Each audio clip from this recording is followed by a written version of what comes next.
विषय में चर्चा करेंगे। वस्तुतः यह पाठ महर्षि मनु द्वारा रचित मनुस्मृति के कुछ श्लोकों का संकलन है। इन श्लोकों में सदाचार के महत्व को दर्शाया गया है।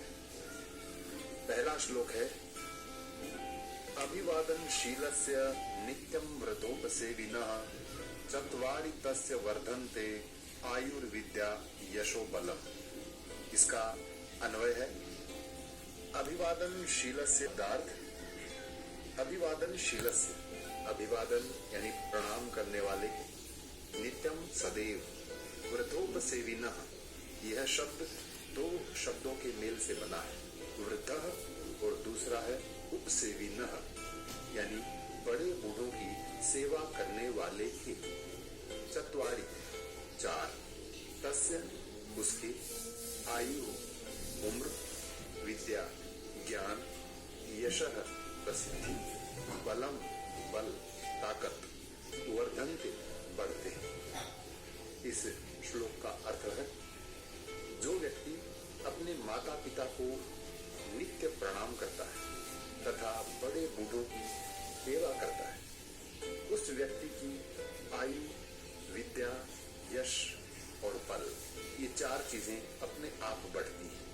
इसलिए हमें सदैव अपने माता पिता को प्रणाम करना चाहिए और बड़े बूढ़ों की सेवा करनी चाहिए। दूसरा श्लोक, यम माता पितरौ क्लेशम सहेते संभवे नृणाम न तस्य निष्कृति शक्या कर्तुम वर्ष शतैरपि। यम माता पितरौ क्लेशम सहेते संभवे नृणाम न तस्य निष्कृति शक्या कर्तुम वर्ष शतैरपि। इस श्लोक का अन्वय है, नृणाम सम, मनुष्यों के, संभवे, पैदा होने पर, यम, जिस, क्लेशम, कष्ट को, माता पितरौ, माता पिता, सहेते, सहते हैं, तस्य, उसका, निष्कृति ही, निस्तार यानी बदला, वर्ष शतैरपि, 100 वर्षों में भी, न,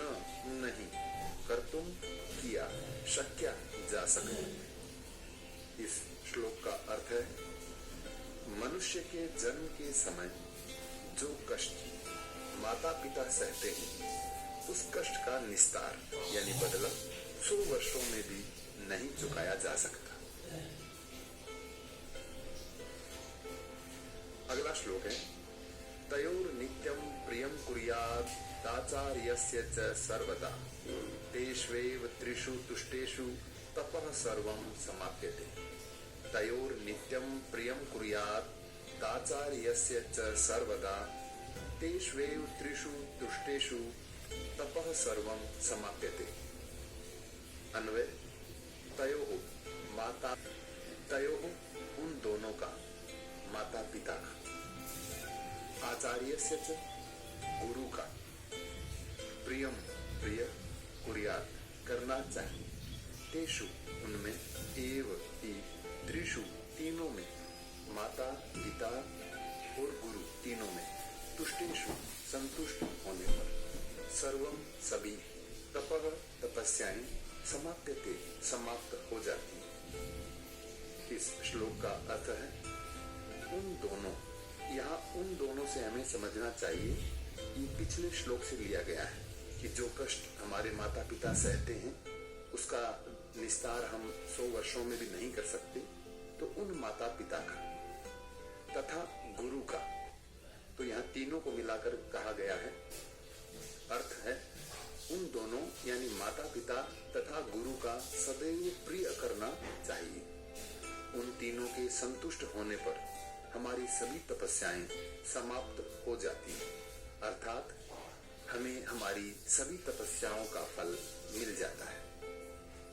अगला श्लोक है, सर्वं परवशं दुःखं सर्वमात्मवशं सुखं एतद् विद्यात् समासेन लक्षणं सुख दुःखं। सर्वं परवशं दुःखं सर्वमात्मवशं सुखं एतद् विद्यात् समासेन लक्षणं सुख दुःखयोः। अन्वय, सर्वं परवशं दुःखं, सुखम सुख, एतत् यह समासेन संक्षेप में सुख दुखयो, सुख और दुख का लक्षणम लक्षण विद्या जानना चाहिए। अर्थ है सब कुछ अपने वश में होना सुख है और सब कुछ दूसरे के वश में होना दुख है। हमें संक्षेप में सुख और दुख का यही लक्षण जानना चाहिए। अगला श्लोक है यत् कर्म कुर्वतोस्य स्यात् परितोषो अंतरात्मनः यत् प्रयत्नेन कुर्वीत विपरीतं तु वर्जयेत्। यत् कर्म कुर्वतोस्य स्यात् परितोषो अंतरात्मनः यत् प्रयत्नेन कुर्वीत विपरीतं तु वर्जयेत्। अन्वय है कार्य पूर्वतः करते हुए अंतरात्मनः अंतरात्मा का परितोषो संतुष्ट तत् वह प्रयत्नेन प्रयत्न पूर्वक कुर्वीत करना चाहिए। विपरीतम इसके विपरीत तू तो वर्जयेत त्याग देना चाहिए। अर्थ है जिस कार्य को करते हुए अंतरात्मा को संतुष्टि मिलती हो उसे प्रयत्न पूर्वक करना चाहिए। इसके विपरीत यानी संतुष्टि न होने वाले कर्म का परित्याग करना चाहिए। अगला श्लोक है दृष्टि पूतम न्यसेत पादम वस्त्र पूतम जलम पिबेत सत्य पूताम वदेत वाचम मनः पूतम समाचरेत। इसका अन्वय है दृष्टि पूतम पादम करना चाहिए। इसका अर्थ है